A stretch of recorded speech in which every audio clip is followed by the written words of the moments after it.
Well met. Hey, what's going on? It's Tech Maki, and this is my vision series for Xiao.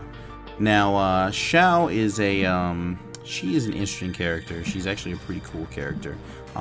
It's just tragic that her history, or at least the history of martial arts, has such a huge stigma, a very tragic past. When back in her day, monks, martial artists were not as revered as they are now. They had a lot of hatred. There was a lot of hatred towards martial arts due to its association with the arcane arts. It was just, there was so much prejudice against them. It was just not a good time for her. So a lot of people persecuted them, and a lot of people attacked monks. Though that probably was a mistake. So when she was growing up, she was training not to become really stronger necessarily, but it was to protect her family, protect her friends, protect the weak. So she trained and she became extremely proficient at the martial arts, and she became a master monk at a pretty young age. And then when she was old enough, she went out into the world. She donned the garb of her tribe, of her history, of her people, and she just went out and she protected the weak. And she always did it with a cheerful, happy smile on her face. Some people believe that she smiled not only because she was happy or just cheerful, but because she was trying to disarm the onlookers, make sure that they didn't see her in a negative light. And it worked. She slowly but surely went out and changed the perception of martial arts to the entirety of Lapis. And she even got some disciples, and she trained them in the way of the martial arts, and that's how the monks continued to exist even as her tribe died out. And so Xiao is a pretty badass, but that's the only reason she's a badass. She does come into the game as a 3-star, and she's one of the few characters as a 3-star that gets a 6-star upgrade. So that's actually pretty cool. She goes all the way from 3 to 6-star, and she's not a bad 3 to 6-star. So that's the key to her.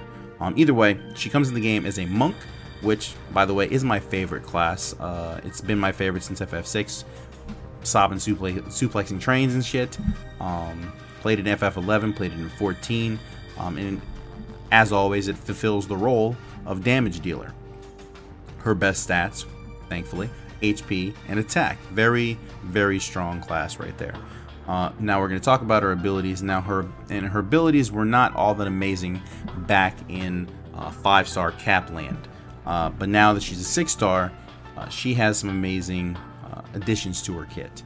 So first off, we're going to talk about Chakra, which was something she had before, but all of the New Year units had this, even though she wasn't originally one. It's recover HP and MP by 30%. Very awesome. And it also cures poison and blind, so that's like the added bonus. The 30%, that's just insane. It's good because it has low MP cost and gives back so much.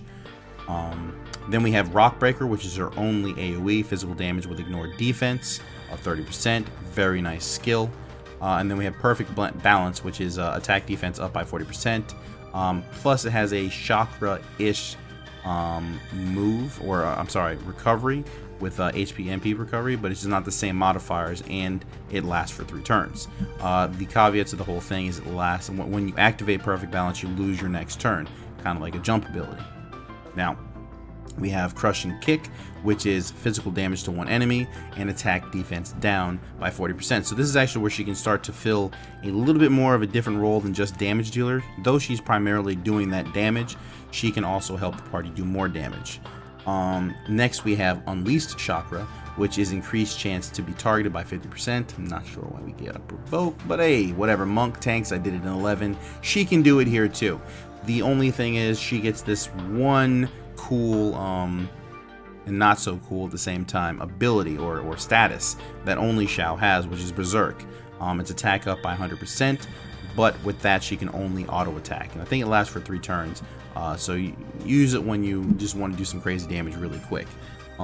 Next we have Brawl, which is attack up by 50% when unarmed.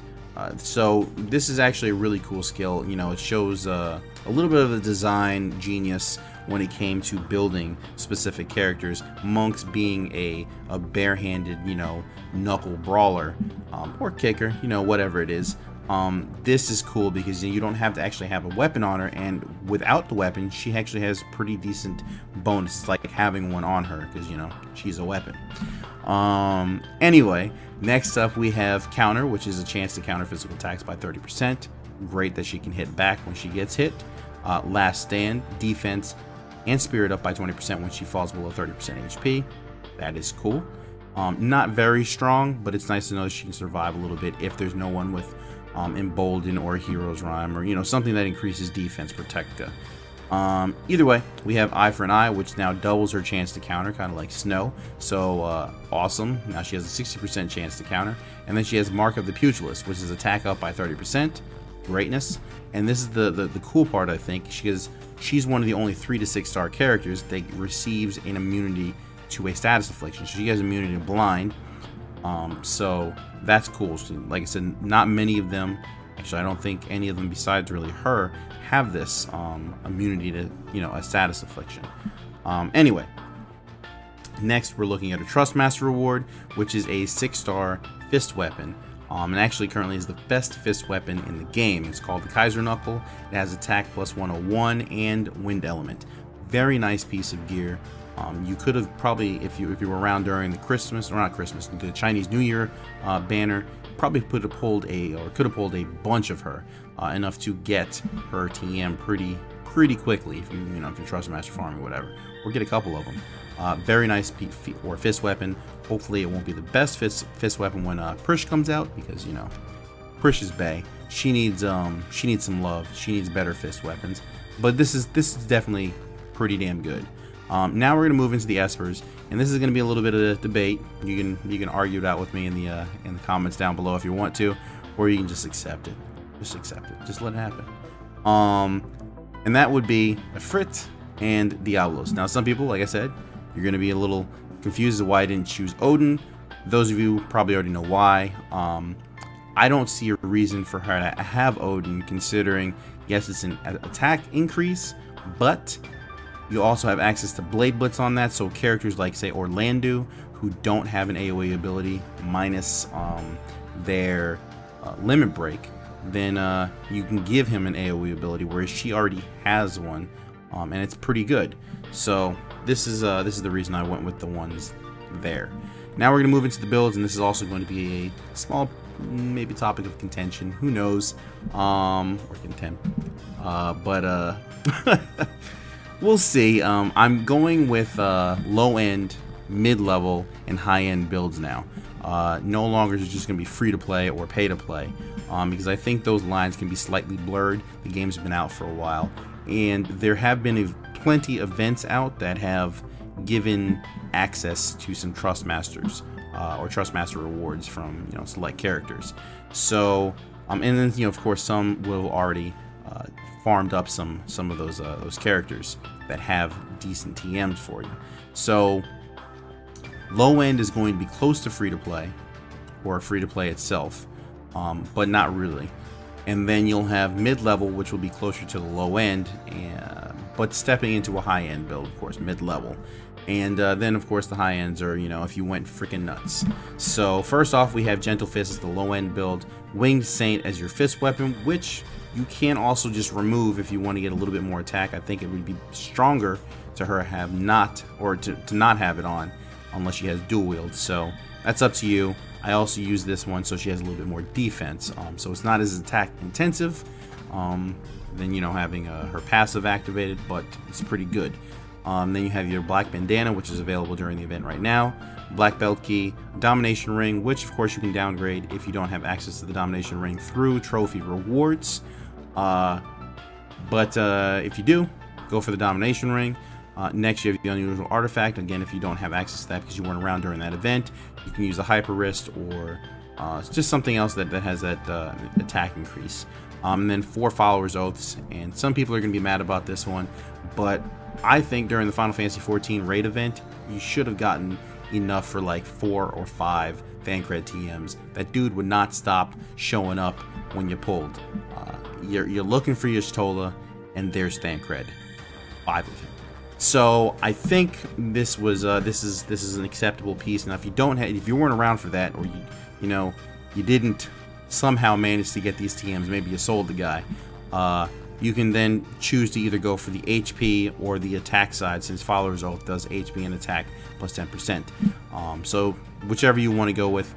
For my build, he's coming in, or she comes in, at 6,313 HP, attack at 406, and defense is 266. With max pot, 7,205 HP, which I think is phenomenal. Attack is at 458, and defense is almost at 292. So she can take some hits, and she can also send them back. Next up, we have the mid-level build, which is called Gentle Palm. This is the one with dual wield. So yeah, you're gonna be using the Winged Saint again for some defense. But if you don't want the defense, you can always slap something else in there. Beast Estes, get a little bit of Beast Killer on there to double up with the Beast Killer that Ifrit already has. And then you can have the Black Belt Key, Black Bandana, Domination Ring, Patches, and this is where, you know, there's a little bit of debate probably. Patches is Zon's TM. If you manage to pull Zon, then you can probably use the umpteen thousand patch trust moguls that you probably got in your hunt for more eggs, or Fravia's needle. Go ahead and get yourself a patch. It's not a bad piece of gear, plus it has some cool counter passives. And also gives access to Avenging Strike. It's a 20% chance for that, but it's a 6 times multiplier on that skill. So I think it's kind of cool for Xiao.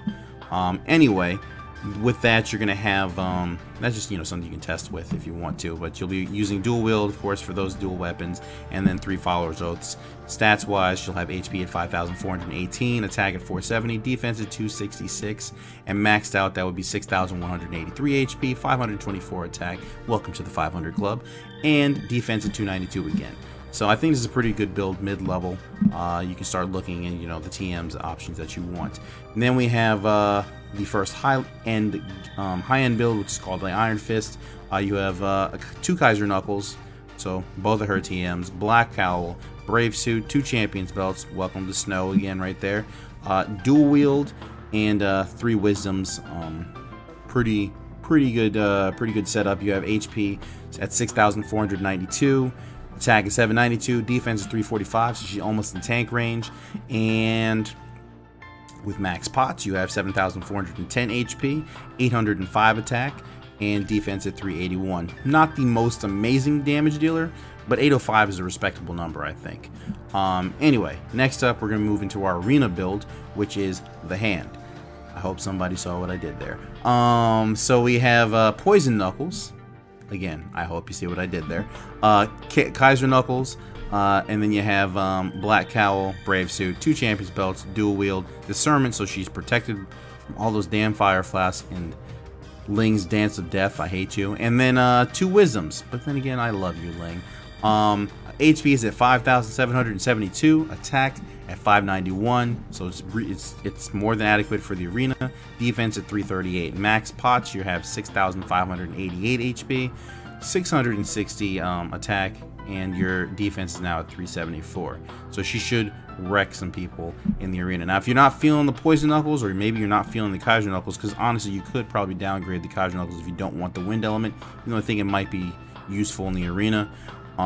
You can always slap on those new fist weapons, I can't remember what they're called, that have the confusion, the 30% confusion on it. So then she's just sitting there confusing people, like Madame Gao, anyway. And then, you know, she's also poisoning people, like a certain Madame too. So anyway, that's those are the builds that I came up with Xiao. I hope that those builds work for you. You know, if you have any questions or any comments you want to make about builds or how, you know, you can set her up, go ahead, mention them in the comment section down below. I'm all ears. But if you like the video, please give it a thumbs up. We love thumbs up. And we're almost at 2,000 subs. And who knows, whenever you watch this video, we might have already crossed that. But go ahead and subscribe. We need those subscribes, right? And then you can check me out on Twitch whenever you want. You know, come join the Maki clan. But with that, Maki out.